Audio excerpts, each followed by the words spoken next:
Kenapa ramai suka simpan emas 1 gram tuan-puan? Jadi sebab yang pertama tuan-puan adalah pada tahun 2000 tuan-puan, harga 1 gram cuma RM30 saja tuan-puan. Hari ini tuan-puan, 1 gram dah pun mencecah RM500 tuan-puan. Cukup untuk belanja dapur 1 bulan tuan-puan. Dan tuan-puan, emas 1 gram ni untuk masa persaraan nanti boleh kita jual atau pajak untuk tampung hidup tanpa susahkan anak. Dan sebab yang kedua tuan-puan, 1 gram emas ni sangat sesuai untuk dijadikan hadiah. Hadiah hari jadi, anniversary, anugerah, malah untuk bayi yang baru lahir.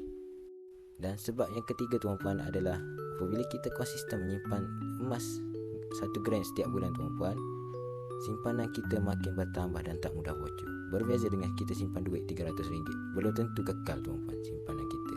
Jadi nak mulakan simpanan emas dengan mudah dan murah tuan-puan, simpan melalui akaun Emas Gap, di mana kita boleh bermula dengan menyimpan RM100 sahaja tuan-puan, di mana RM100 hari ini tuan-puan akan dapat lebih kurang 0.19 tuan-puan, 0.19 gram.